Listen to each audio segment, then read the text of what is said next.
University. Jane Taylor alongside Brooklyn Cohen. Glad to have you with us here tonight inside Tempe, Arizona.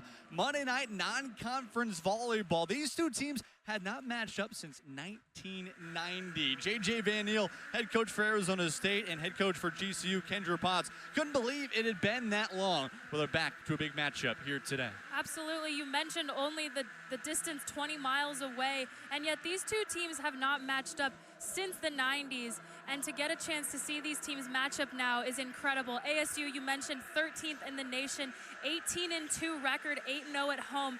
GCU in their last year in the Western Athletic Conference, 13-6, 4-2 record away. So we have two really good teams on the court, and we'll be bringing you all the action throughout the game. A year removed from their first NCAA tournament bid in program history. New coach underneath here for this group, Kendra Potts. First-year head coach took over for Tim Nolan, who moved on to Northwestern. Potts out of West Texas A&M. She is hoping to build a continuous program that gets itself into the NCAA tournament year in and year out. Taylor Kobachuk, the setter for GCU, will get us underway here in Mullet Arena. The back set to Miller. She goes the backcourt. There's Lifgren. Rolled over. Great pancake once again there by Bump set for Sear. It goes out. Was it tipped? It was. And Jelly Sear continues her hot, incredible stretch as recent. 4 straight double-doubles for her, and she's on the Player of the Year watch list according to the ABCA. Yeah, she's been absolutely incredible for the Sun Devils, showing early here just the different ways she can get a kill. Everyone knows her power swing. She's also incredibly crafty and can get kills off the top of the block with the tip, with the roll shot, showing that early in this game. Cromartie just barely goes too long. An odd bump pipe set into the back row, and just a little bit too much. Starters today for ASU. Cromartie the outside. Jelly Sear the outside as well. Mary Schroll, Libero, Argentina is the center. Savannah Colheed as well as Claire Jeter across the middle. Bailey Miller the right side. Set to the near end. Off the block. Nearly an overpass, and that one's going to fall. Passing game is so big for both of these teams. We mentioned it all season long. It's going to be even more important tonight with how aggressive these two teams are going to be at the line. Both coaches talking a lot about the serve and pass game, and that's incredibly crucial in volleyball, is winning the serve and pass battle. We're going to see a lot of tough serves and a lot of incredible passing from both sides. Nearly another overpass it will be. Back-to-back points, a good serve there for Jelly Sear. However, a violation for ASU. Point goes to Grand Canyon. Savannah Colheed looked confused on that one. It looked like it was a tight ball. The ruling on that is if the setter is making an attempt for it, the player on the other side cannot touch it. If the setter does, in fact, reach over the net, it is a back row attacking error. So Savannah Colheed got a little overexcited on that one and touched the ball before she was allowed to. Point to the Antelopes. And Neal was not happy with it. That one goes long, so a service error there for the Lopes. We talked to Kendra Potts. They're going to be aggressive. They're going to be risky. Honestly, you're going to a lot of opposing coaches this year. That's the biggest thing. It got to be aggressive at the line. 3-2 here early as Schroll will serve. Across the middle to the floor. Quick set there for Alyssa Eulenhop, and she gets her name called. Just an incredible set there. The pass was low. The knowledge to get low and set that ball high. Give Eulenhop a little more time to get to it. Perfectly executed.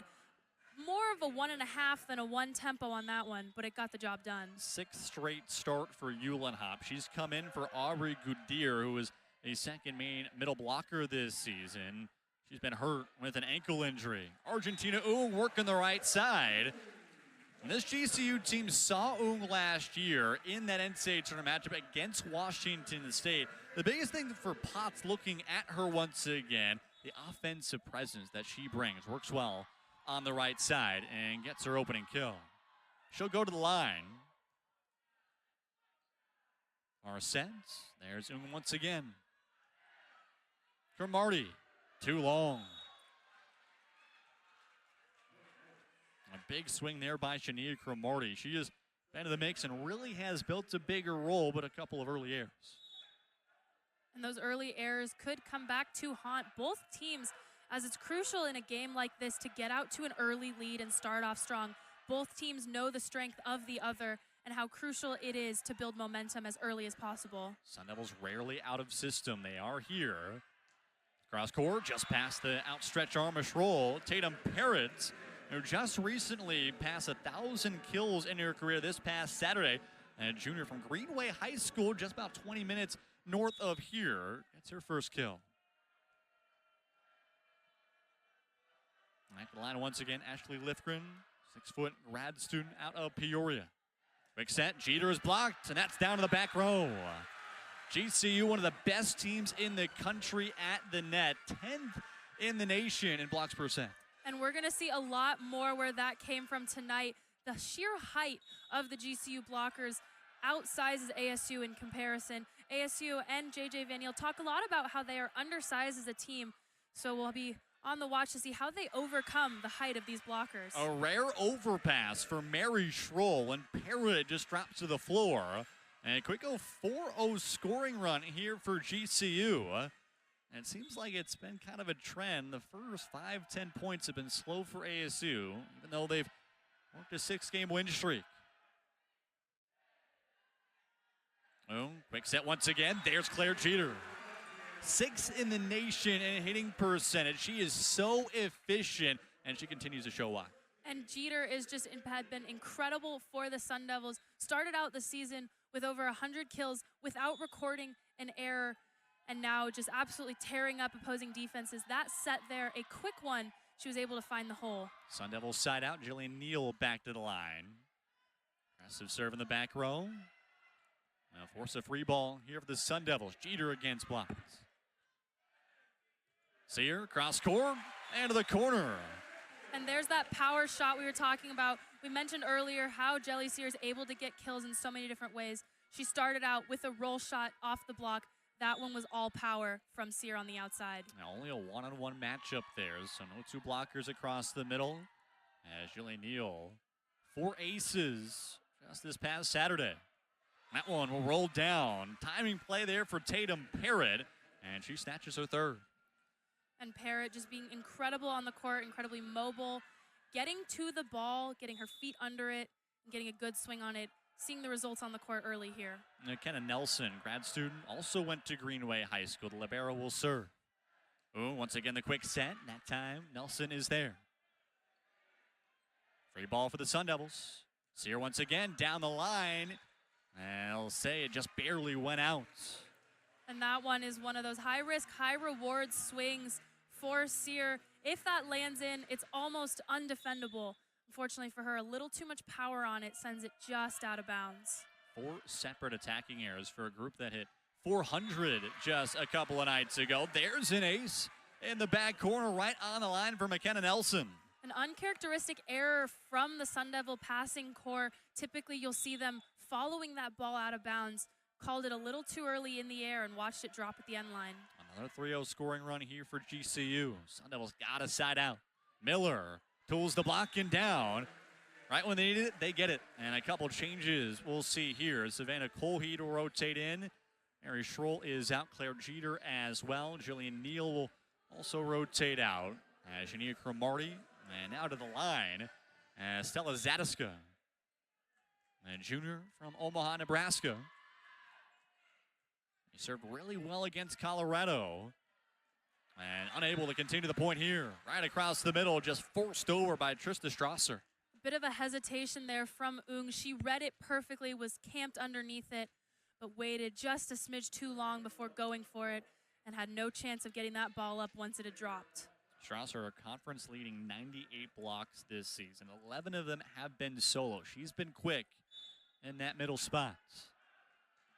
4-point lead for GCU here in set number 1 as Taylor Kabachak, a freshman, will serve. Back set, Miller is blocked. One-on-one, Tatum Parrott puts to the floor. And there is that blocking that we have been talking about. Tatum Parrott, 6 foot, Trista Strasser, 6'4". The two of them putting up an incredibly strong block. The ASU hitters are going to have to get crafty to get around that block as it is incredibly big and incredibly pinpointed.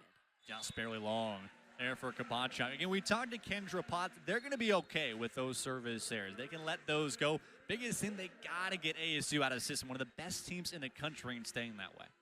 Yeah, ASU passing has been so strong this season. They've faced a lot of strong serving teams. The goal for GCU is to get them out of system as much as possible to prevent the heavy hitters from being in system and being able to get kills. Another toolbox there for Jelly Sear. Drops it in the campfire. And snatches her third kill here today. And Siri mentioned 4 straight double-doubles. She has just been purely incredible. And she's been great in the back row as well defensively. Bryn Covell just a little bit long again, trying to get to that back line. And GCU sides out after the serving error. And Covell had an incredible performance this past Friday against Colorado. 3 aces, as well as a long stretch of serves to widen the gap. So we'll see more of her as this game progresses. Dump there by kept back up by Nelson. Another dump by Aggressive today, quick set across the middle, there's Sear. Back to Sear, the roll, that one will fall. And that would be a lift called on Analena Ramirez. She reached back and tried to get the ball up, held on to it just a little bit too long. Her positioning was great. Unfortunately, she let her hand stay on the ball too long, ruled a lift. ASU has not had a lead in this first set. Down 13-10. Jelly Sear will serve. Just too much. And push down. That'll be a net violation called on Jelly Sear, I believe. Oh, Argentina on the right side. Yeah, it was and Sear going to that right side. I think jumped up a little bit too early. And they had the easy overpass to put it down, just a little too big of eyes. Strauser will serve. As Coley off her back foot, just has to roll it over. Down the line, there's Schroll. Pipe set to Sear across the middle. That one stays in. And Jelly Sear is everything that these Sun Devils need early in this game. She can get kills from the left side and from the back row, keeping them in a strong position when they are down an attacker. With Argentina in the front row, Jelly Sear is able to provide that lift in the back row that they need. Mary Schroll, team leading 20 aces this season at the line. And she's there in the back row as well. Covell to Cromartie. Push back up, kept alive that time by Kabachuk. A free chance for the Sun Devils. Jeter kept back up. Great dive there by Lifgren, but that one just too long. And you saw there, Bryn Covell stepped in to serve. That is something Coach Van Niel talked a lot about with the versatility of this team. With 2 setters on the court, they're able to run their offense differently at different times. Argentina can set from the front row or act as a hitter, which she did a lot during her time at Washington State, giving them many more options from an attacking standpoint. Jeter across the middle. Nelson tries to bring it back up, but it's too long. A quick set's been so good for Claire Jeter all year long. It's been her with the quick set, then Savannah Colheat on the slide. Sun Devils back within 1. Another run here by Mary Schroll. 3-time Defensive Player of the Week here in the Big 12. As quick set, there's Jeter.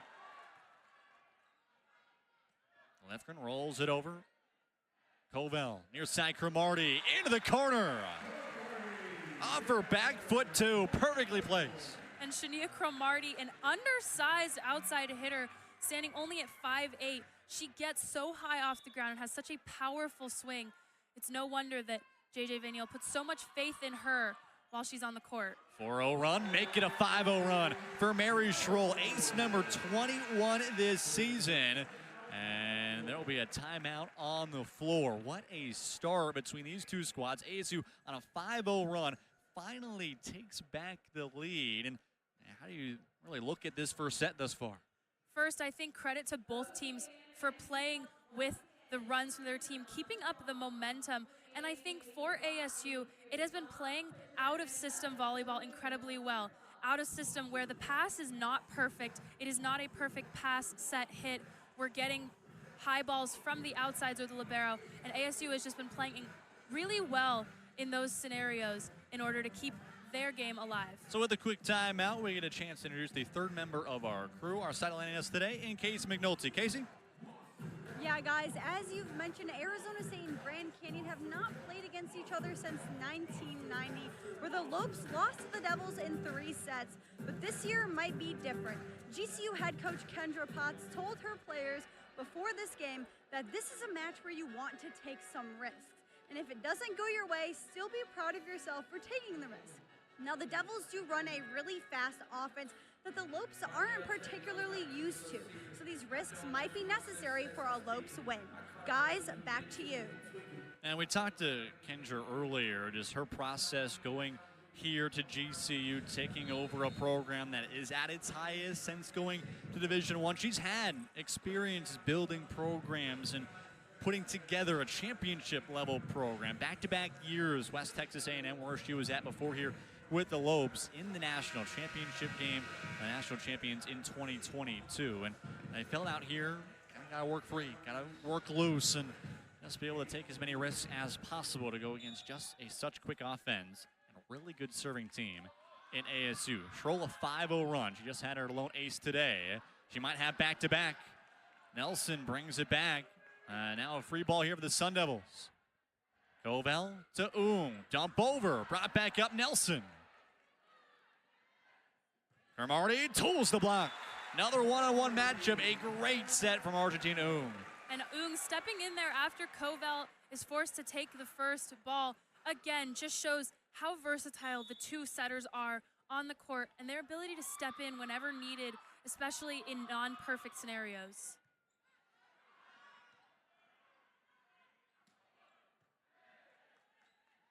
Covell again to Cromartie, down the line, up by Kabacha. Maybe too long was it touched? It was not. They were trying to see if they could work it off a block on the far side, but it looks like Kendra Potts is going to think that same thing and pull out the green card. Looked like Jelly Sear was trying to get it at the end, thought there might have been a late finger in there. What'd you see? I think maybe Sear saw a touch off the block, and that's why she reached for it. I don't think she touched it going out of bounds, but it's entirely possible there was a touch off the block. We'll have to wait and see what the refs determine here, or what they're specifically looking at, whether it was a block or if they're looking to see if Sear touched it. This could end a 7-0 scoring run for the Sun Devils. Going back to Covell and how much does that just open up this offense? Having multiple different options, having that, again, was an outside hitter when she first went to Washington State before she came out here to ASU in her freshman season, has grown into that setter role, but has been one of those offensive-minded setters in the country. How much does that open things up for JJ Vania? It opens things up in a way that anyone watching might not understand. With a traditional 5-1 rotation where the setter plays all the way around and sets all the way around, when she is front row, there are only two other attackers, meaning there's typically a double block on the outside and the middle. Having Covell on the court to set allows the hitters to spread the offense, more chance of getting kills with more chance of having only a single block. So the call does get overturned, just barely a fingertip on the end. And it makes it from 17-14, now 16-15. Sun Devils in front, but more importantly, GCU sides out after a 6-0 run. Playing the right side again. She's blocked. Ashley Lifgren puts a roof on that one. And that one, just an incredible block. Supplied all the power on that one. And as you saw, the rest of the players on the court ran up to cover for a potential block. But with the power of that swing, the ball went up and over everyone else's heads. Lifgren will go back to the line, even at 16 here in set one. Cheater again, right at the 10-foot line. It works just so well, and the communication and the connection across the middle just seems perfect. And that's an incredible place for her to have that ball. Typically, you don't see middle swing on the wrist-away shot because that is where the libero is the best defender on the court. But Jeter has such a fast arm swing that it doesn't matter who's defending her. Tool on the block there is Lifgren. Just a little bit too far from the net. There was Miller, as well as Claire Jeter. Haven't talked a lot about Bailey Miller, but the transfer from West Virginia, the junior, has been trying to fill the right side role. It's been a tough adjustment for her. JJ Van Niels has been trying to go step by step and playing into that role this year. Off the tape, Schroll is there. And again, Jeter throws it over. And another block. Miller and Jeter on top of it. And again, we talked about the two biggest things today, at the line and at the net. That's what's going to run this ball game. Agreed. The blocking game is very strong for both teams. ASU not typically a blocking powerhouse as they are on the undersized side. However, with the magnitude of GCU's blockers, I think we're going to see ASU's blockers stepping it up this game. 14th of 15 in the Big 12 in blocks per set this season for ASU. It seemed like a match between BYU and Utah might have been the difference, but it still stung to the same tune. We mentioned the undersized, just barely off a fingertip. It goes out, but GCU evens it back up at 18. You mentioned Bailey Miller and her first experience really on the right side. She's been splitting time with Roberta Rebello on that right side, and in her career, this is her main chance playing right side. She was typically an outside hitter at West Virginia. Second chance there for Jeter. She puts it to the floor. And currently with 4 kills now for Claire Jeter. She'll rotate out. They'll put back Estella Zadiska to the line. Second season with the team. A transfer out of Missouri. And JJ Van Niel was very impressed of how she served against Colorado this past Saturday and wants her to be back out there more often. Quick set across the middle. Cole Heed. One-on-one. Cross court, too big. Tatum Parrott, what a swing. And that one off Jelly Sear's head. She looks a little shaken, but stands up, walks it off. That one's a tough one right at her head. Really couldn't get out of the way. So we'll see what happens. I think it looks okay, but. She went colliding to the floor just 2.5 weeks ago against BYU. And they're going to make sure to check on her. Shoos JJ Van Niel off. She does not want to move anywhere. She gives him the all clear. Game face on, ready to pass again. Jelly Sear, one of the most determined players on the court, willing to do whatever it takes to help her team win. That shows here, shakes off maybe a potential injury or a check out from the trainer saying she's okay, ready to go for the next ball. Ava Mason out for GCU, rotating in Olivia Price for the Lopes. Nearly an overpass, and it goes GCU's way. Another change in lead as the Lopes up 20-19, and a timeout will be taken. And we talked about sometimes these first sets been a little bit too close for ASU's comfort. Today, the same story. Yeah, in their last 2 games against Houston last Wednesday, Colorado last Friday, ASU took the first set 26-24, just showing how close the first set was. They then expanded their lead in the second and third set, but they've really struggled in the first set with gaining momentum, getting on runs. And so here, the same is true, trailing by 1. And head coach JJ Van Niel is typically slower to call for timeouts, wanting to let his team figure it out on the court. So when he calls a timeout, you know it is crunch time. He is ready for his team to turn the game around. GCU 20, ASU 19. You hear all the time. First to 10, first to 15, first to 20. GCU has done that here in set number 1. Grand Canyon has played one top 25 team this season. That was Oregon all the way back in September. The Ducks, the top 10 team at the time, right at 10. They took them to 5-set, but only hit 0-75. So the talent is here for this group in GCU. This is not a mid-major foe to scoff at whatsoever. A preseason favorite in the WAC, the reigning champions in their tournament a year ago, and they bring back a lot of big pieces. Yeah, GCU has a lot of pieces that they are using and hoping to progress throughout the season, with the ultimate goal being to make an NCAA tournament this year. Kendra Potts has all the pieces that she needs to run this team and has been doing so incredibly well. Remains to be seen if they'll be able to capitalize on the mistakes of ASU in this game, but they certainly are playing up to their potential at the moment. ASU just hit 176 to open this one up. Taylor Kabachak will serve and goes too long. Not sure what it is, but the timeout seems to always ice the server. That was the goal for JJ Van Niel, calling the timeout here. Get the server on edge, get the server to be a little more cautious sometimes, but in that instance, it worked out for ASU's favor as she served that one out of bounds. Bryn Covell back to the line. Redshirt freshman out of Raleigh, North Carolina. Sear tipped over, just past Parrott, unable to be put back over by Kabachak. Sun Devils able to get a quick point. They lead 21-20 And now we see a timeout from Kendra Potts. Quickly going to stop the momentum right there for GCU's first-year head coach. Yeah, that was an incredible play from ASU to get the ball back and to get the lead back. But Kendra Potts knows what ASU is capable of when they have a lead. So she's hoping with this timeout here, she can nip it in the bud, stop the bleeding for GCU, and get back on the service line as quick as possible. J.J. Van Niel took a timeout quickly to stop the momentum. Same case here for Kendra Potts and Grand Canyon. Both these coaches talked about why have they not played in 34 years. Again, 1990, the last time these two teams 15 minutes away from Mullet Arena to Global Credit Union Arena. A lot of questions. Why hadn't that happened? Why is it a consistent thing that they want to put together? But this match is for bigger than just these two programs, but keeping prep volleyball in Arizona that has just so much talent within these programs. 100%. And you mentioned how weird it is that these two teams haven't played in so long.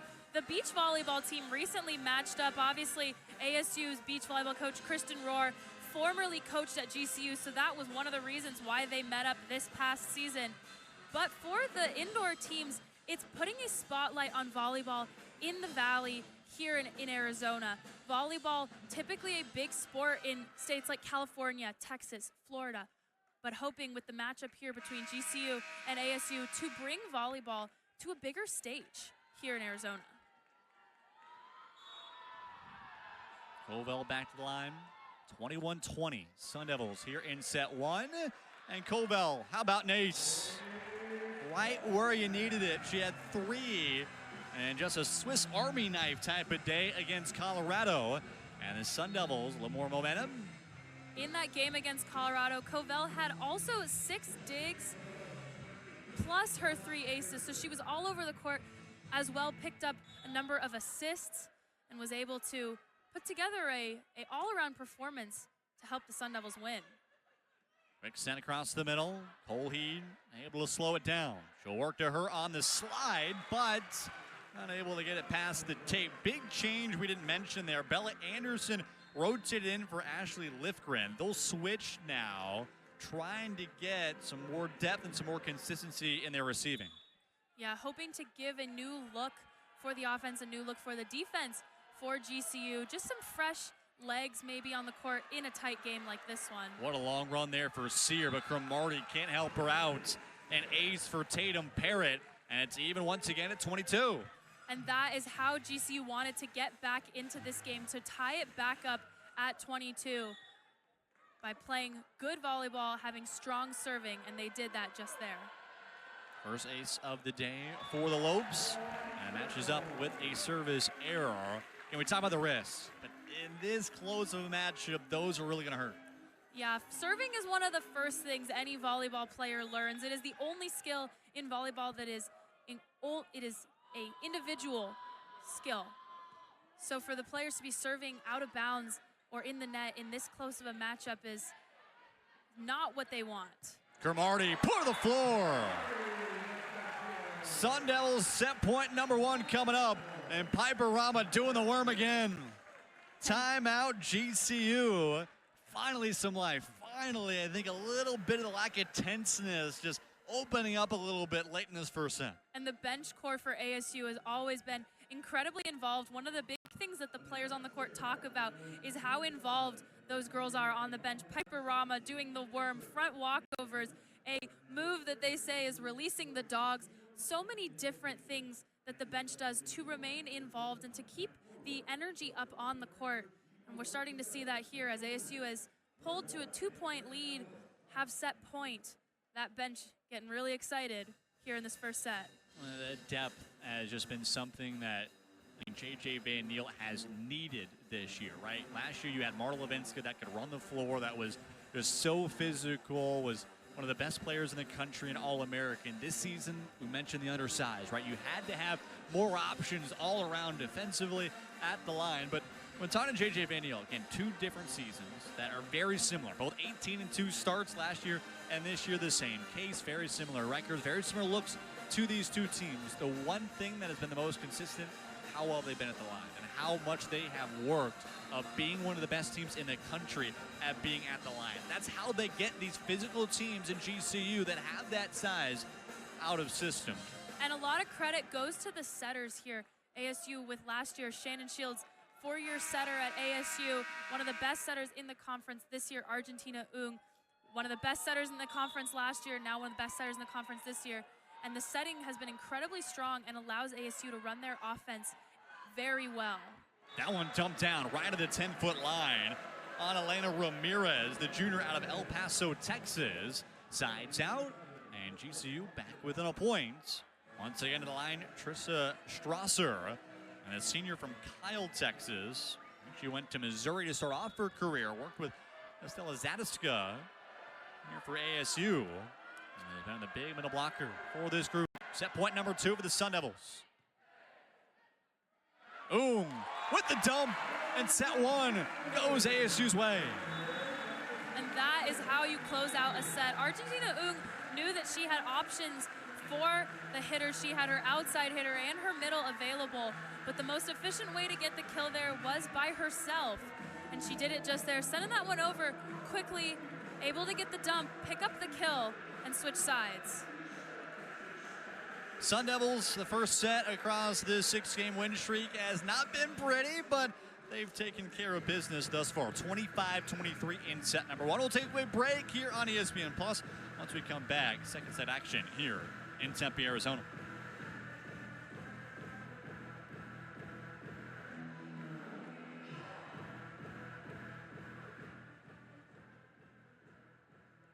Amongst Power 4 players in the country. It's been that way all season long. Good way to start it off for GCU. Tatum paired a big swing. She adds onto her, now team leading 6 kills. And that just an incredible swing in between the blockers down the line. She found a hole. She threaded the needle there and was able to put that ball away with authority. Barrett back to the line again. And she goes too long. And the aggressiveness, the big thing at the line for GCU, I don't think that was as aggressive as they wanted it to be. No, that serve was out from the moment she touched it. That had too much power on it. It wasn't even a serve where the defense considered passing it. So not a competitive missed serve. That was a competitive one there by Sear, just a little bit long. She's had some trouble, JJ Van Neal talked about, especially early in the season. Didn't feel that she was really kind of up to her standard. 39 now service errors this season, but the basic thing, she's been aggressive, and she's going to stick to that all season long. Strasser there for GCU. Cromartie tools the block for that time. There's Strasser. Down the line, brought back up. Great pancake there by Mary Schroll. It just drops down. And that one, just a tip that was dropping. Schroll got there on time, was unable to fully extend her body out to get it. And an excellent placed tip for GCU. Lopes up 3-1 here in set 2. On the slide, Colheed forces the overpass. Another one there for ASU, but somehow Ung puts it down. That was disastrous in every single category, and somehow Argentina Ung, the transfer setter, ends up working it out.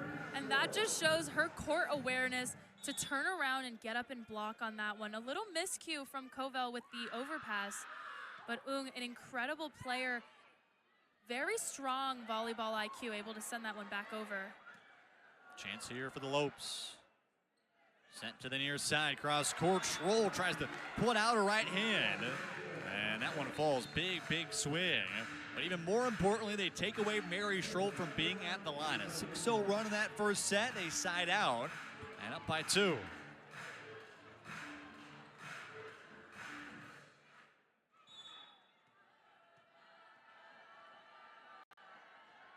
Ava Mason, a grad student, one of the serving specialists. We'll go with the back row. Across the middle, great up there by Schroll. Cromartie, jousts the net, just has to force it over. Long rally between these crosstown foes. Pipe set to Sear, too wide. And a lot of things going on during that set. Bryn Covell took a couple of sets. Argentina Ung some swings. Ung came into set later as the rally went. set to the pipe to Jelly Sear. She was almost at the line. I was worried that that might be a back row attacking error, but she swung out of bounds. I'll go to Cromartie. That one just goes wide. Try to get it right down the tape. Good swing, but just a bit much. And that was a strong swing, a competitive swing. And for the trajectory, the angle was just out of bounds. A strong swing if it had landed in. But now ASU looking at a 4-point deficit. Another run here for the Lopes. Not a great pass. Mary Schroll just barely gets it over there. Sear. Schroll this time. Check that. Cromartie just pushes it over, drops into the campfire, and ASU desperately needed a side out, ends up doing so. And now with the side out, they end up in their one of their stronger rotations with Bailey Miller and Shania Cromartie on the pins, Claire Jeter in the middle, and Argentina Ung now back row. They will have 3 options from the front row hitting. That one wide, that time by Ashley Lithgren. Again, you force a real good serve by Ung, who hasn't been bad herself. 19 aces this season. This group, 5 separate players with 18 or more aces this season. And they lead the conference in aces percent. Another good serve. Jeter couldn't put it down. Miller this time. I'll keep this one going. Cromartie puts it just inside the boundary. A cross shot, that time it falls. And that looked like a lot more than 3 touches from the Antelopes on that one. It looked almost like a lift as well as a couple more, but Cromartie able to put it away to end the rally. Yeah, ASU seemed confused initially that a whistle was not blown. Goes long. And GCU still with the lead after the 3-0 run. And the Lopes have been out here, and they have been keeping ASU close and really put them on their heels. Kendra Potts, for them, it's just what they do.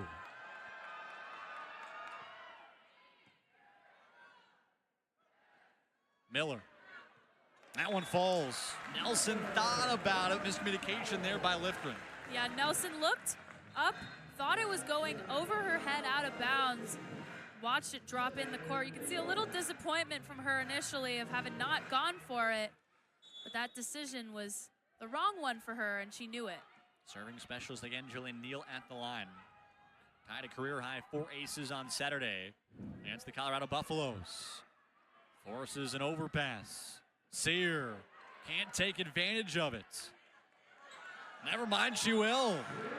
Miscommunication once again, that time with Nelson as well as Parrott. It seemed like they were going to keep that rally going. A mistake that can't happen right there. And they both looked at each other, both thought the other one was going for it. At the end of the day, someone's got to call that one. Can't win a point if you don't play the ball. Neal tries to graze it across the tape, unable to do so. GCU sides out, takes back the lead 8-7 here in set number 2. It wasn't comfortable for ASU in that first set. Hitting under 200 still at the moment. Came back and held on for a 25-23 win. And it's another ace. ASU just does not seem comfortable right now, really on their heels. You're near the point maybe for a J.J. Van Neal timeout. They look very uncomfortable and off today. They look like they're playing slow and sluggish, a few uncharacteristic errors. But Jeter there, wiping away any confusion. The most consistent thing you're gonna see is the quick set working for Claire Jeter. You mentioned earlier in this one, 139 attacks to start this season without a singular error. She does not have an error in 13 of her matches played this season. It's exactly what you want from your top middle blocker option. He's there in the back row too. Sear floats it over and it falls. And that's the kind of complete rally that ASU wants to continue having. A strong serve, strong defense, and craftiness from a hitting perspective. They've seen that the blocking from GCU is strong. So in order to get kills, they have to be crafty around the block. Jeter, another really good serve. Parrott is blocked. Colheat and Miller on top of that one. That might be the momentum that his team needs. And we mentioned the height difference between the two teams. However, Savannah Colheat is 6'3", 6'3". Bailey Miller, also 6'3". So the two tallest players on the team combining for a block there. ASU, another 3-0 run, back up 10-9. There's Jeter, just a little bit long. Gonna set up here for GCU. They go to the far side again. Cromartie with the up. Sear is blocked and gonna fall. One block party for another. That time, Magdalena Juric falls that one forward. We haven't talked a lot about Juric yet, but former teammate of Argentina, both of them on Washington State's team last season, went to the Sweet 16, eighth consecutive NCAA tournament appearance for the Cougars last year. Sear tools the block, but up there by Kabacha. Chance on the near side for Parrott. She rolls it over. Sear, too long. You mentioned that connection for Juric. And again, haven't seen her a ton today. She's kind of been a third or fourth option on the outside, but shows out well. Continues the block party that it's been this season for the Antelopes. 11-10.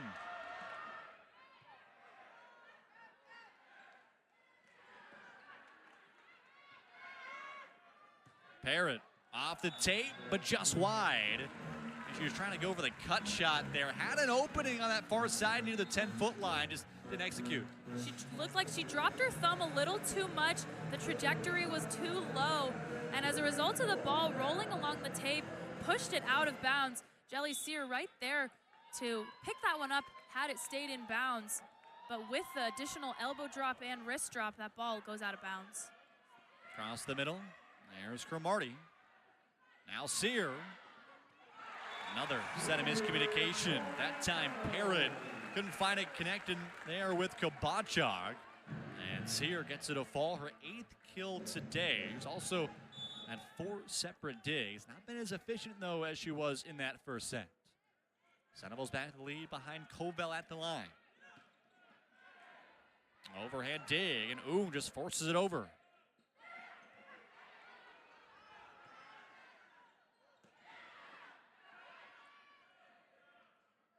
Far side to the floor. What a swing. That one drops down. And GCU evens it back up. And that rally had a lot of different things going on. We saw Shania Cromartie taking a swing out of the back row, which she typically doesn't do. The defense was strong. Couple of funky plays going on there. GCU able to end it with a strong swing. Annalena Ramirez with the kill. Sear now, she's blocked by Ramirez. They'll feed her once again. Floats over, back up by Lifgren. Ramirez off the tape, Cole Heed. This time Sear, she gets the job done. Sear is becoming a workhorse right now here for the Sun Devils. 21 attacks, and she gives the Sun Devils a set 2 lead. And Jelly Sear has been that type of workhorse player for the Sun Devils all season long. She's been the player that's been putting the team on her back, picking up strong performances as she picks up an ace there. Shrugs the shoulders, puts up the hands, it just falls. Jelly Sear continues. Again, what's been an aggressive year at the line. She's taken her shot, she's taken her opportunities, and that one paid out. ASU up by a pair. Across the middle to the floor. Krista Strasser hesitated a little bit in the air. A set that was a little bit too long, but she forces it over well. The power tip there dropped really fast. You saw Bryn Covell and Mary Stroll, neither of them able to get to it on time. A perfectly placed tip from Strasser. And the senior from Kyle, Texas. Will serve. Cromartie tools the block. That one was off of Strasser, and it falls.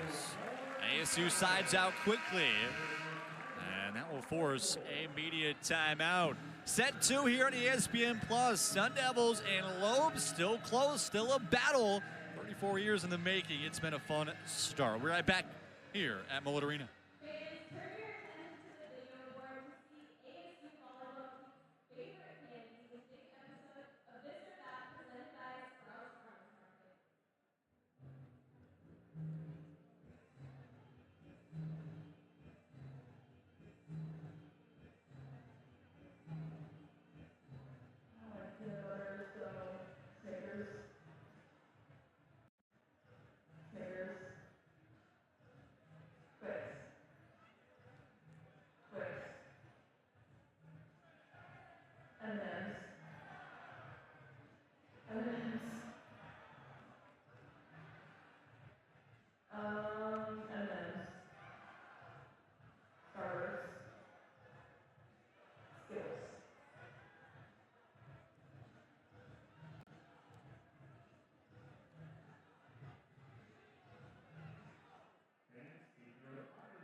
Out of the media timeout, Sun Devils and Lope still close here in set 2. It was 25-23 in set number 1. ASU didn't have a lead until point number 20 for them of the match. They're still close here in set 2. Schroll serves out of the break, and a good diving attempt that time too. Cromartie forced over, good up. That time by Kabacha. Cromartie off the block. There in the back row's Parrots. Lifgren blocked and kept back alive here for the Lopes. They'll feed Lifgren again to the back corner, and they'll say that one was off a touch. And again, we've talked about the complete rallies from both teams. That was another one from both sides. ASU has some big digs, some big blocks from both sides, big passing and swings. And the Antelopes able to finish that one off there with the swing off the block.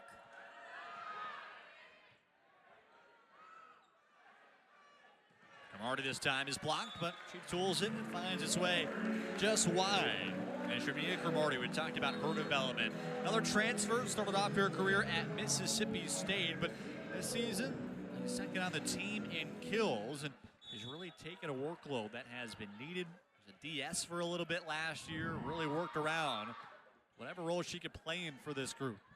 Finally getting the spotlight a little bit. Lifgren, perfectly placed. And that one just painted on the line. The cross-court cut shot, wrist away into the deeper part of the court. She was able to find the line on that one in almost the zone where no one really defends. The libero has now stepped up. So that one goes over her left shoulder and behind her. And that one drops in for a kill pretty easily.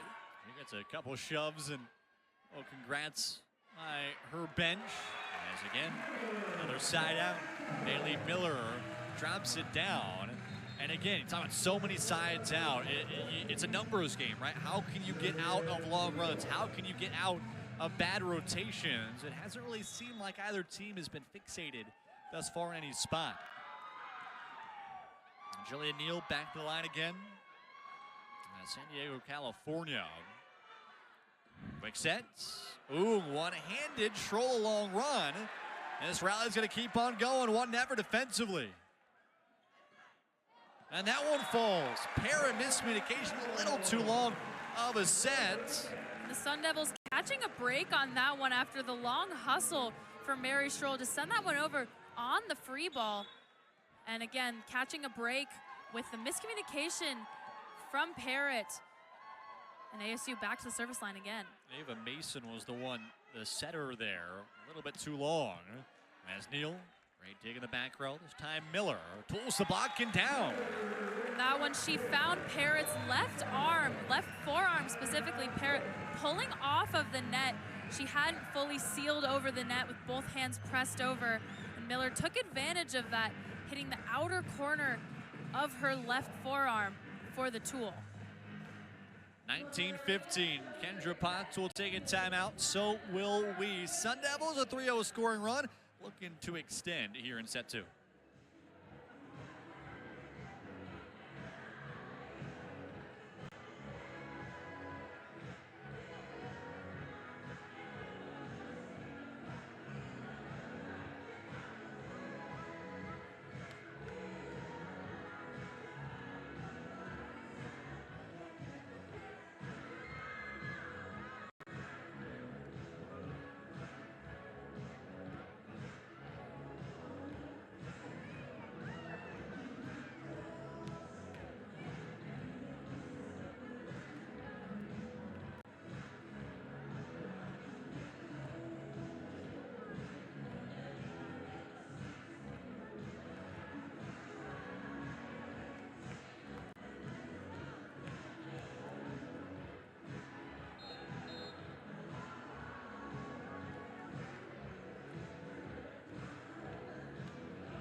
Monday night crosstown matchup here inside Mullet Arena. Jaden Taylor alongside Brooklyn Cohen. Glad to have you with us here tonight on ESPN+. 19-15 Sun Devils here in set 2. Jillian Neal continues to work long runs at the line. 3-0 now.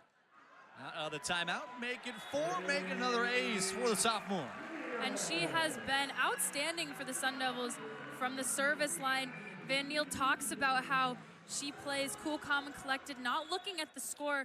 Has had a couple moments where she served the set-winning point, didn't know about it, went back to serve again. So she's come in when the Sun Devils needed as a strong server in the back row.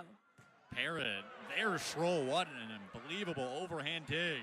That one blind, but falls right on the line. Magdalena Urich, another outside hitter, works that pin well. And not much Jelly Sear could do about that one. It went behind her.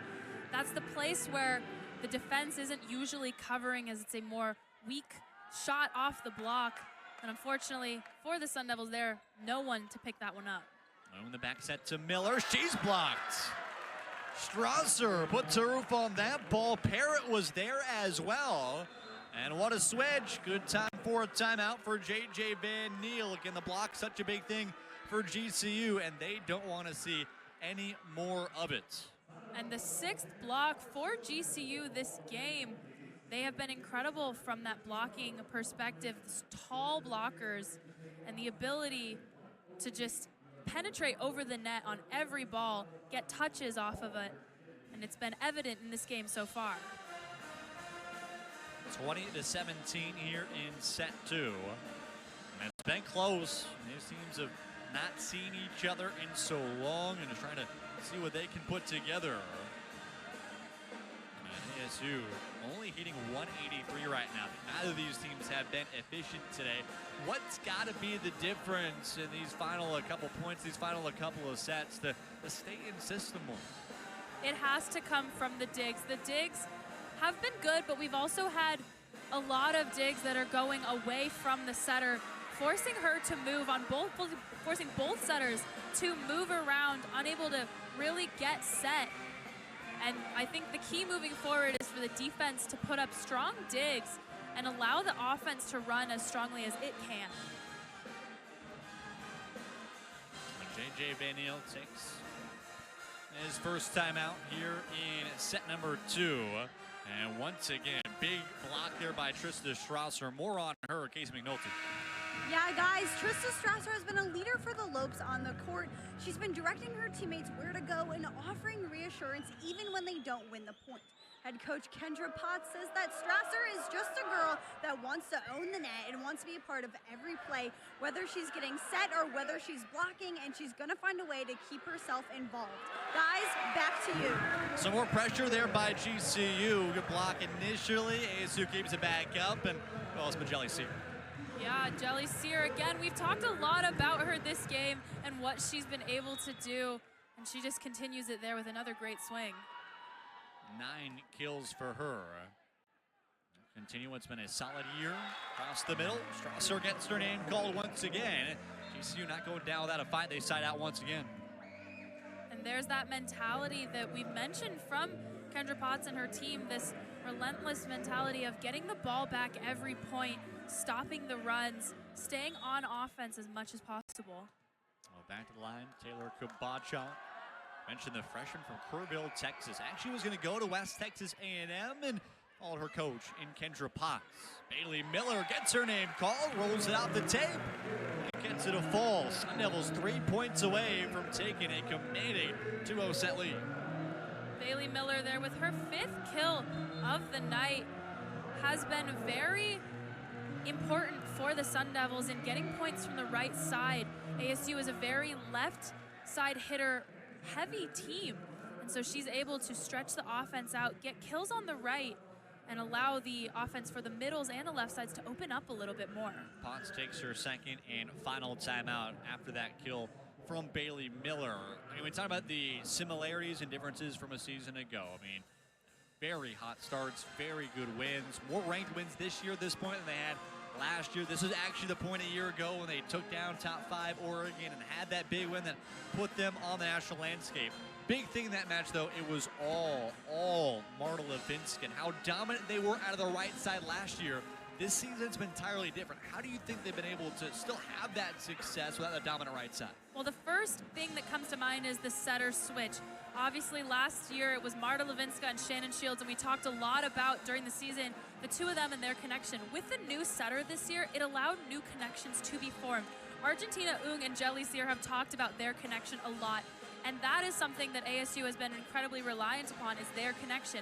Additionally, with the transfer of Ung, the transfer of Miller, Colheed, they've been able to form these new bonds and relationships, and they've had to do so quickly, adding to the urgency for them this season of winning every match and getting the points that they need, getting the plays that they need to be successul. Out of the timeout, a final one for first-year head coach in Kendra Potts here in the second set. ASU will once again bring Covell at the line. 3 points away from taking the second set. Parrott is blocked. What a way to work out of the timeout. Argentina Ung at the pin. And that a perfectly placed double block. Ung set up on the right, had her right arm pressed over. Colheed filled the seam, and that block was just perfectly placed, and the ball had nowhere to go. So tight, there's no room for movement on that near side. Parrott rolls it over. Ooh, I'm gonna have to force in the back row. Parrott keeps it up. That time, Cromartie. Parrott again, just wide. What a crazy rally right there. Back foot kill attempt after back foot kill attempt. And it's set point here for the Sun Devils. And a couple of uncharacteristic overpasses for the Sun Devils, but they were able to catch a break there with the perfect dig from Cromartie and then the swing out of bounds from Parrott. Covell, a 3-0 run, looking to end set number 2. Across the middle, there's Cromartie. On the slide, Colheed just throws it over. Sear, cross court, great up there by Parrott. Out of system, Sear into the tape. And that one, she just got too much side on of the ball, dropped her elbow a little bit, couldn't elevate the ball up. It was a low set as well. That ball goes in the net through almost no fault of her own. It was a really tough set to get a kill off of. GCU needs a lot to keep this second set going, but American down by 5. Set point number 2. Strasser in the far corner. Well placed there by Trista Strasser. She's been great at the net, and she can show off a little finesse too. GCU is not going down without a fight here, and that shows with Strasser taking that big swing. She puts that in the back corner, able to find a hole there, keep the set alive. Ung forces it over and down.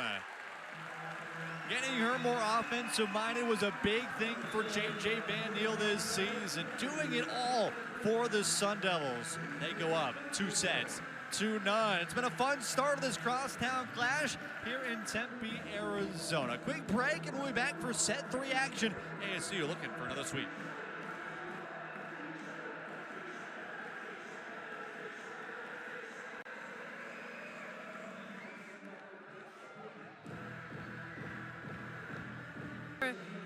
The set 2 has also been pulling away, and with this set being closer, it remains to be seen if ASU's will be able to pull away the same as they have recently. Team has been too efficient today, kind of sloppier nights, always different on a Monday.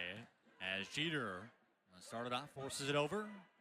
For the forearms to almost be touching the tape, not touching, that's not allowed, but to almost be touching the tape, sealing off the... With at least a pair of points, they take the lead once again. And for ASU right now, again, only hitting 181. Just 2 nights ago when they hit a conference best, 406. And just kind of been an off night, but they forced their way through. Again, a tough and major opponents. Shania Cromartie off the tape and down. And ASU dealt a rough hand on that one with the way they set their lineup for the start of the set. Bailey Miller in the back row, Argentina Ung in the front row. Only 2 options in the front row for hitting. Able to get out of it quickly there, but we won't see that typically as the game progresses. Quick set to Jeter. Up that time by Kabacha. Parrott. Cromartie off the block and out. And ASU again back even at 2. Every punch that GCU's had, which again, they've kept themselves in all 3 of these sets. And Sun Devils have been able to answer. And Cromartie there with an excellent high hand swing. She's pushing up at the ball. We mentioned her as an undersized outside hitter.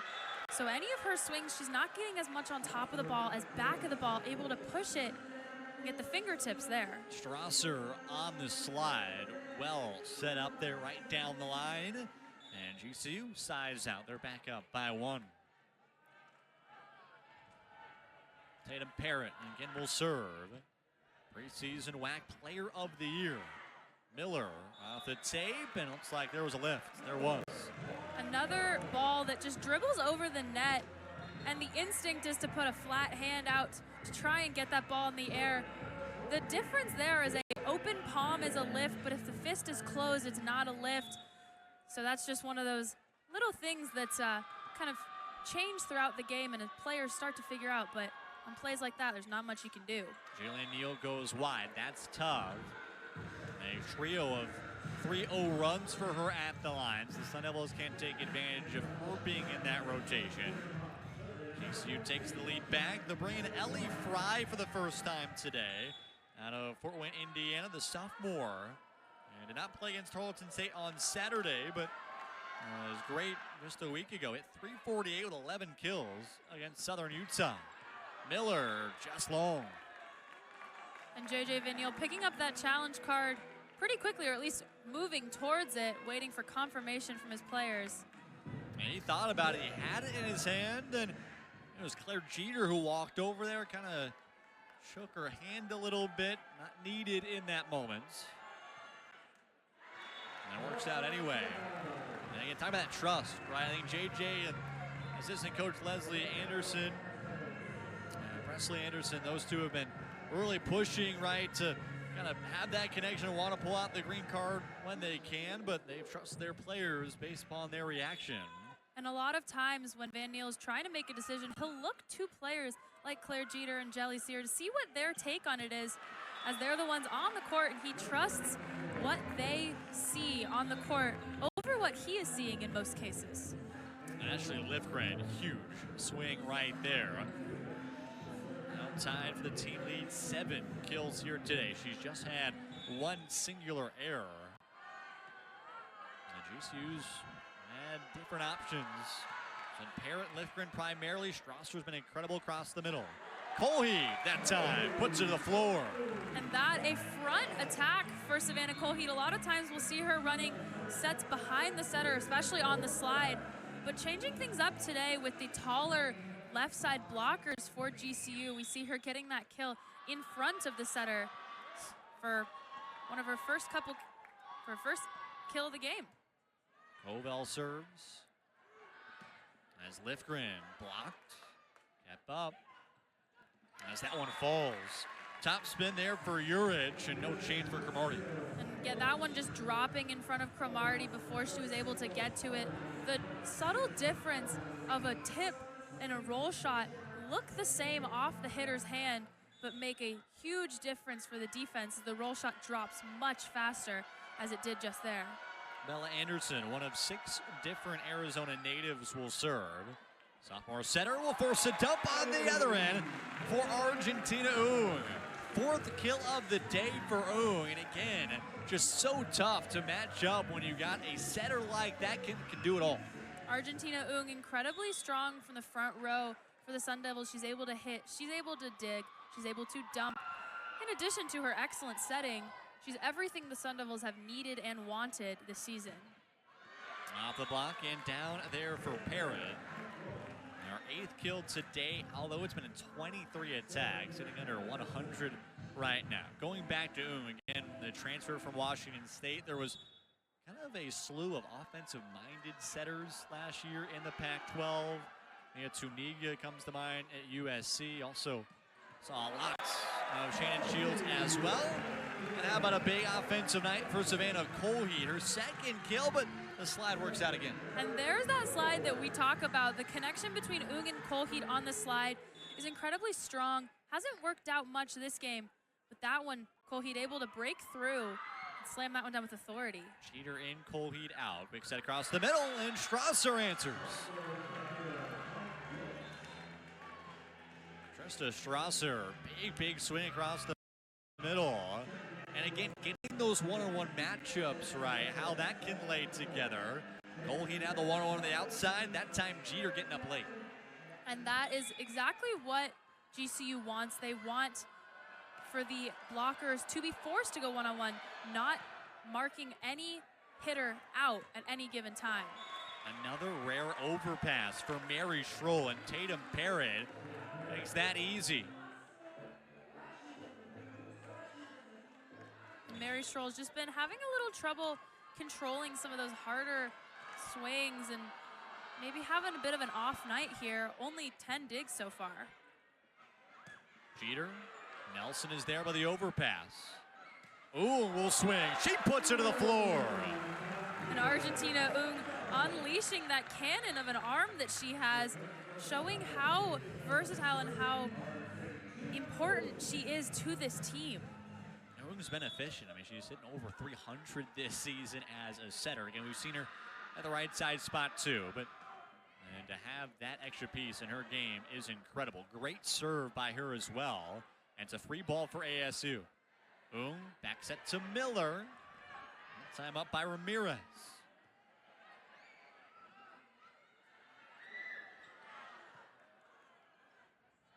Nelson will set this one to the near side. Down the line there, Schroll. Pipe set to Sear. Up there by Kilpacha. How about Parrott again? That one tipped and just out.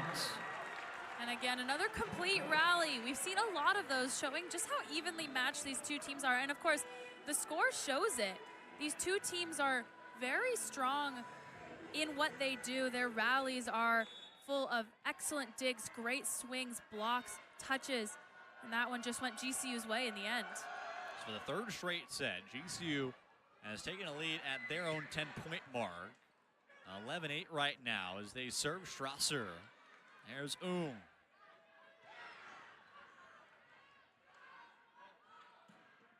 the line once again, off a tip. And Ashley Lifgren gets another, her 8th. And we're gonna see a change for the Sun Devils. Roberta Rebello coming in for Bailey Miller. Rebello hasn't played the past few games, so not only coming in cold today, but coming in cold for the past few matches. We'll see what happens here. JJ Van Niel makes his first big change of the match so far. A grad student comes in. She was a bigger presence last year for ASU. She dumps that one over. And not as much of a role here this season. Jeter across the middle. Great block there by Strasser, and putting it down is Ramirez. One-on-one, Strasser wins, and Ramirez cleans it up. And a bit of a hesitation there from Rebello. Looked like she was gonna try to pick that ball up and didn't. JJ Van Niel calling timeout, media timeout here. But a good timed one for ASU. ASU will take the timeout. JJ Van Niel takes his first. 13-8, GCU leading on a 3-0 scoring run. When we return here on ESPN+.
A Monday night thriller here inside Bullet Arena.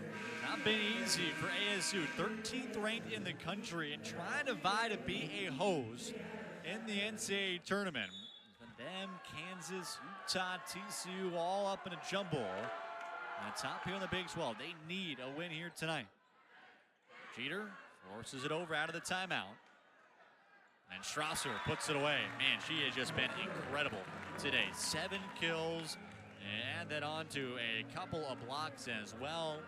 And she just made her presence known. Set point number 1. She has been, for GCU, kind of the leader of this offense. Obviously not the leader in kills, but the leader in running the court. When she is on the court, she is on fire, and she is having her energy spread to the other players.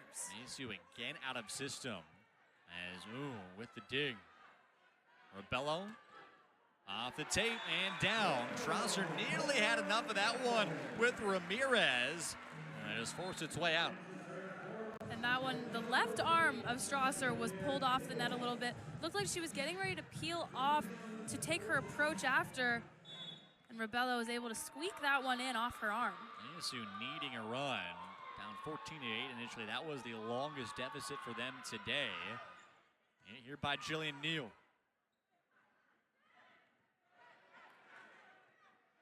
Quick set to Jeter. Great up there by Nelson. And the back row, Parrott too far. Neal ducking there. That one was coming hard and fast, so if that had dropped in, would have been a pretty solid kill, but Jillian Neal getting out of the way before that one hit her in the head. It was funny there, Kyla Presley as well as Piper Rama both did the duck and then dove down after that point. As ASU hoping to continue this run, Strasser not wanting it. Lefgren, there's Neal. Back set to Rebello, cross court, and splits pair to Gabacha. And that's her second kill of the night. Moments like these is where we see the ASU defense start to step up and start to play with a little more energy than they have previously in the set. And sometimes it takes a server like Jillian Neal on the line to fire up the rest of the team.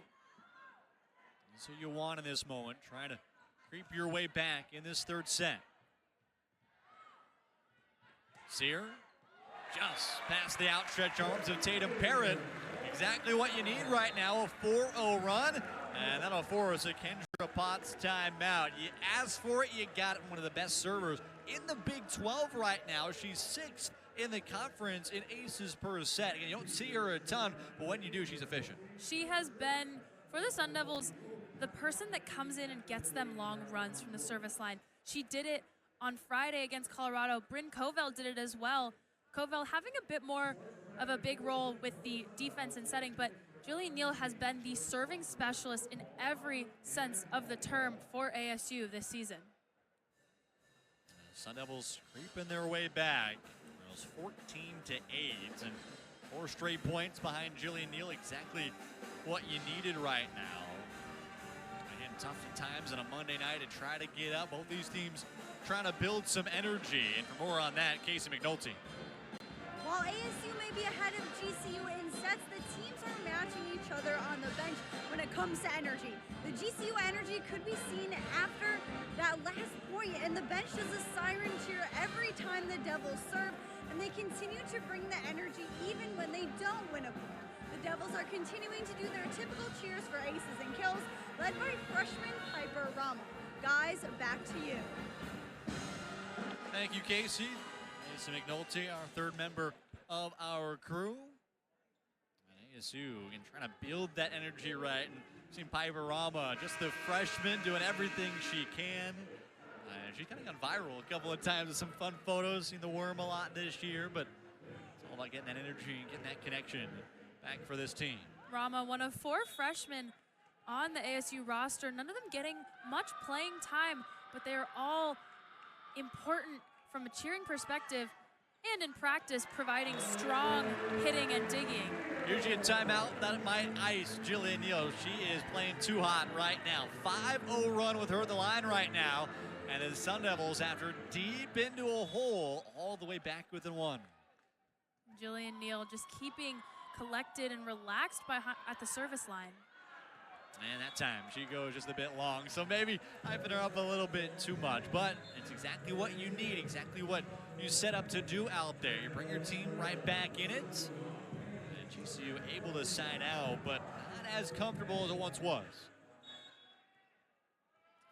15-13, Ellie Fry, the sophomore, at the line.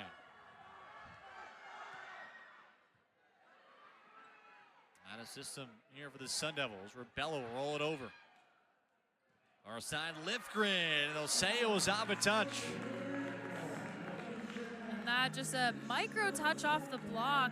That's what hitters are looking for when they're trying to go for maybe a high hand swing or even just a top of the hand swing, is those micro touches off the pointer finger or the middle finger that are just kind of altering the trajectory of the ball, minuscule way, but the ref can see it and able to call a touch on it.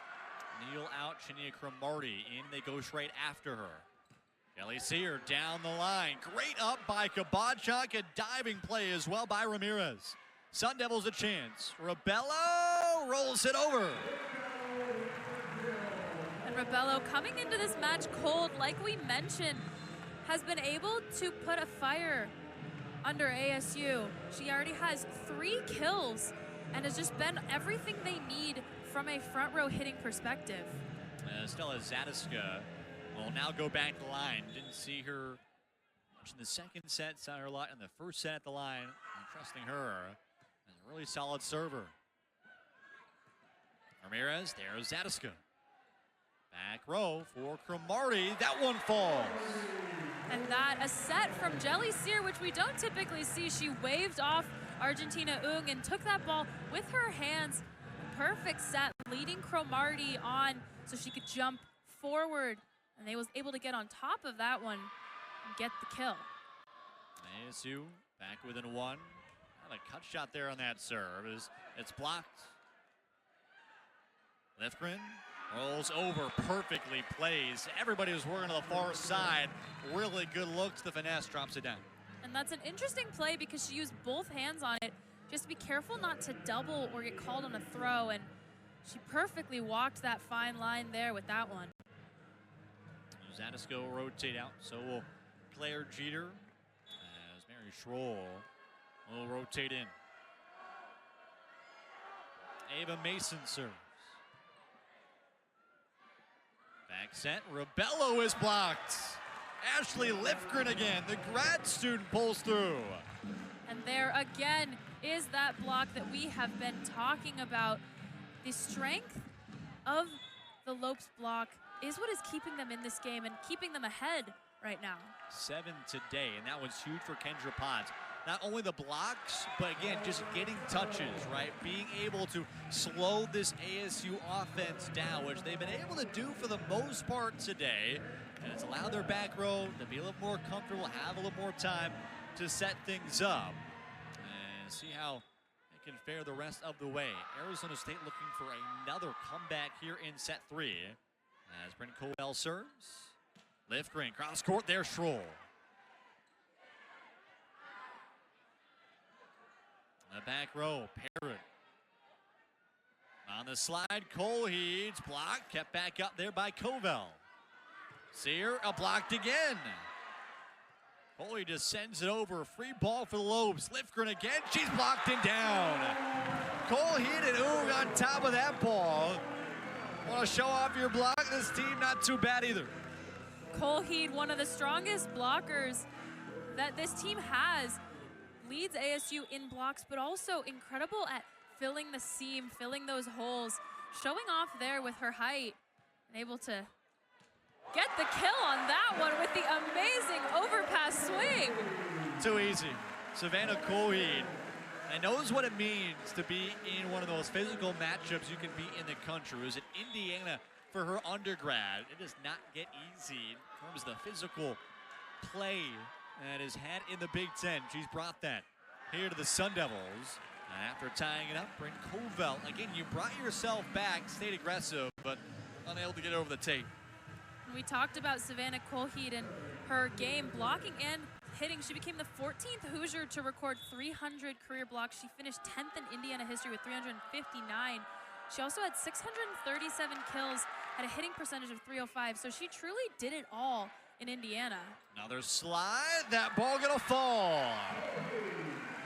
I remember when it was Utah, BYU across that stretch. Savannah Colheed had 14 of 15 kills on the slide. It just has worked so well for her. It was a drastic struggle. JJ Van Niel talked about it out in Nebraska all the way back in September, but she has really grown into that spot. Even at 19, and is answering well and putting that ball to the floor. Once again, Alyssa Uhlenhop, a senior out of Glendale, gets the kill. Uhlenhop, one of many players on GCU's team that are from the Valley and from Arizona specifically, played for Arizona Storm Elite Volleyball in Scottsdale, so very familiar with this area. Went to Mountain Ridge High School. They go to the slide again. Keep it working, Savannah Colheed. It just works so well. And what works so perfectly about the slide is even though the opposing blockers know it is coming, Argentina Ung does such a good job of waiting until the last second to change where her positioning is for the set, effectively splitting the block and leaving the middle blocker almost in no man's land. Free ball for ASU, and how about Shania Cromartie? Sun Devils another run. This is a momentum that you hadn't seen a ton of those first two sets. And it's the group that you saw all year long. 4 points away from the 15th sweep of the season for ASU. Mary Schroll again will serve, and again force GCU out of system. Parrott, there's Schroll again. Feed Parrott, rolls it over. Covell with the up. Cromartie toes the block and down. This is the loudest this crowd has been all night. And Kendra Potts will take a timeout. 22-20 here in set 3. This is the ASU we've seen all season. Yes, exactly. Shania Cromartie now with her 12th kill. She's leading the offense.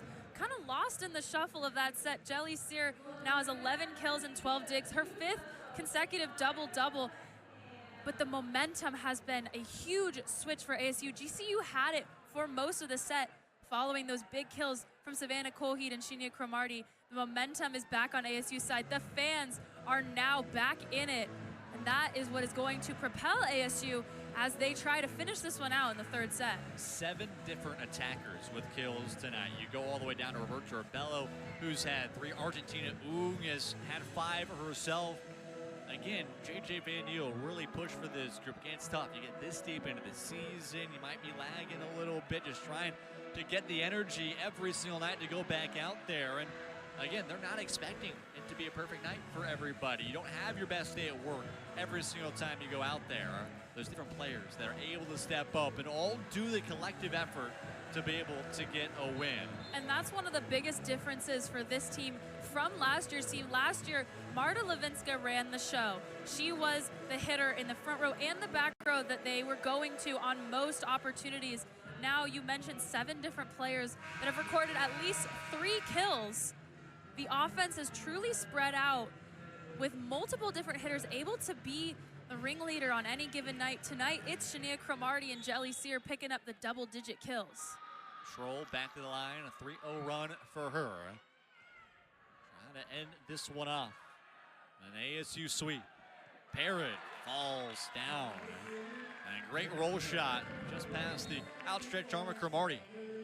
Now on a crafty swing, she got on top of it, took some pace off of it, and that one drops just in front of Cromartie. Perfect placement as well. Taylor Kabachak will go back to serve. And she's been one of the top setters in the WAC this season, trying to keep this match alive for GCU. Jeter to the floor. And Claire Jeter just bringing the intensity there. Very, very strong middle blocker. She jumps high, she swings fast and hard. That's part of the fast running offense that Kendra Potts talked about when referring to ASU is it starts with the middle. Back to the line, just barely goes long. And man, it seems like ASU can never just pry the lopes off their back leg. They won't. don't go down. Set 1, 25-23. Set 2, 25-20. And we've got another close one here in set 3. Tatum Potter serves. Robello down the line, kept back up by Potter. Free ball for ASU as GCU sets up defensively.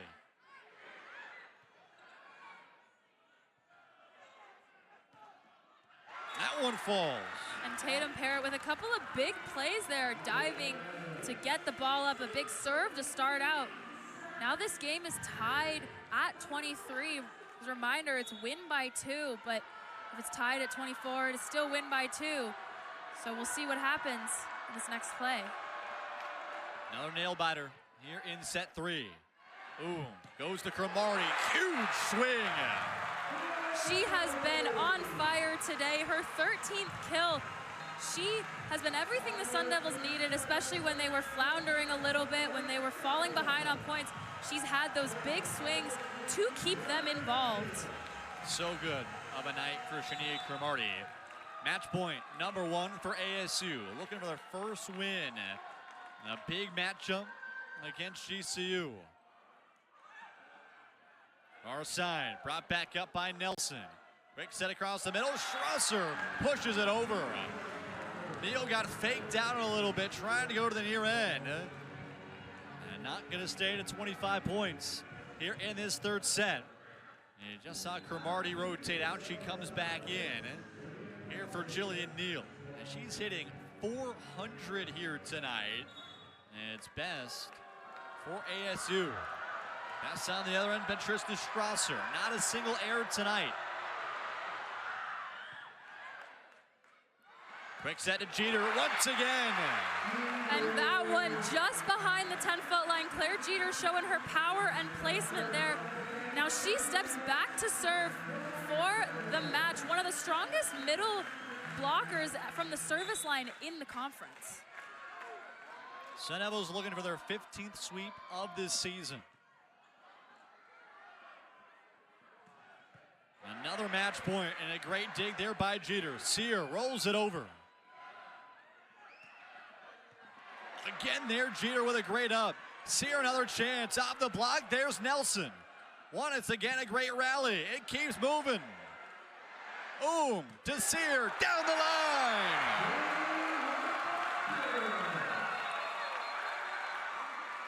Kendra Potts choosing immediately to pull her challenge card.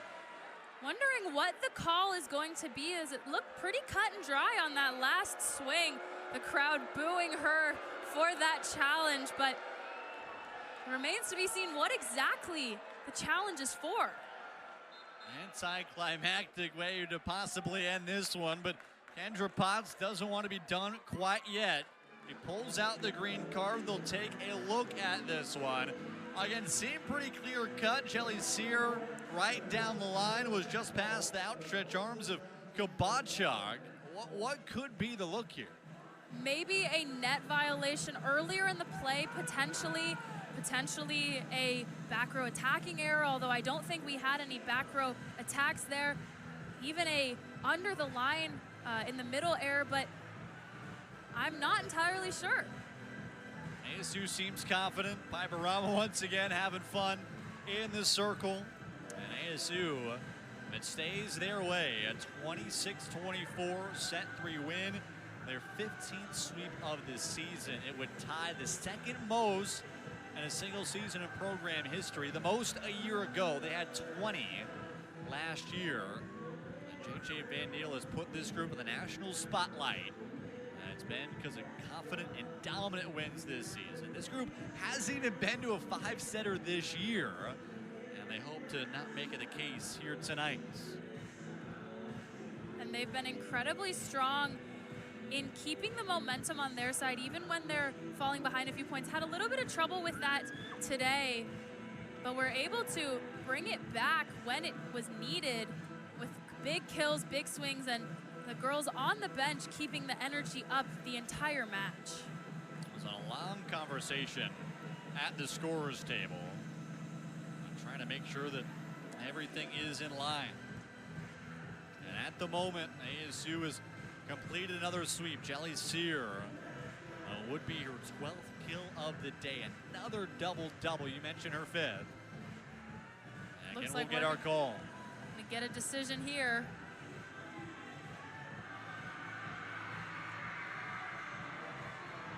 As ASU's players hyping up the crowd, getting them on their feet. They seem confident, but nope, it goes the other way. GCU not done yet. Kendra Potts, what a time to pull out the green card. And this match not over. And the crowd booing loudly for that call. The few GCU fans on their feet. Score is now 25-25. ASU again must win, both sides must win by 2. Hopes won't go down. Ramirez, the serve to Sear. Up by Parrott. Sear cross court and down. Past the arm of Nelson. And ASU another chance. Hold up though. Potts not about pulling out the green card again. Nelson looked up and looked right back at her coach. Not sure what that was, but they won't pull out the green card. And ASU gets another chance to end this match. Looked for a moment there like Potts thought she is gonna pull the green card here. Like she thought the ball was actually out of bounds. From our perspective, it looked like it just hit that white line. But obviously down on the court, it's a different look. She's grabbed it again. And talking with the far judge. Choosing to challenge again. The crowd not liking this one. And a second time she just discussed there with Ronald Pelham, the second referee on the far side. And he just trying to explain what her conviction was there. And ASU still having some fun. I don't think they're too tight about this spot right now.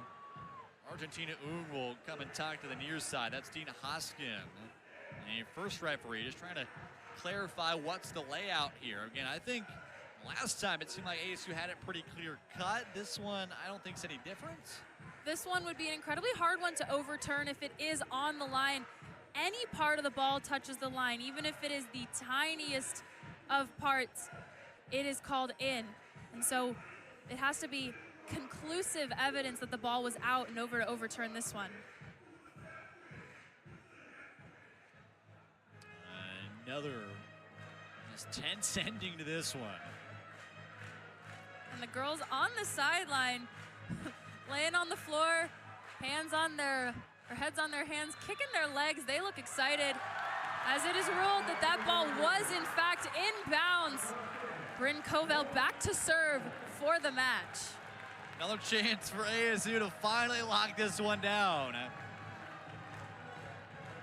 It's been another close one. Two crosstown foes, maybe making this one a rivalry. Bryn Covell trying to put this one away. She serves. They're at Parrott. Far side Lifgren, she's blocked. No feed Lifgren again. And the Sun Devils force it once more. Sear one-on-one. There's Nelson. Lifgren again. There's Cromartie with a great overhand dig. Sear again. Up the block. One-handed there by Parrott. This match will not end. Sear off the block. Another up by Lifgren. Parrott in the back row. It's a back row attack. And ASU takes the match. 27-25 here in set number 3. A long, long rally, and that's the way this entire match went. And I lost for words on how that one ended. A horrible way to end for GCU, as that is a very, very hard thing to get correct, is that swing, but losing on a back row attacking error is never how you want to go out. Although they have a lot to be proud of. They took ASU, they got swept, but they took them to the depths of the set every single time, so close in points. And what a climactic end to just a very tense match. It really felt like a state 48, like a crosstown rivalry trying to brew. JJ Van Niel and Kendra Potts both want this to be a yearly occurrence, something that grows this sport. And again, you get a fun volleyball match like this that was just great across both ends, that had those back and forth rallies.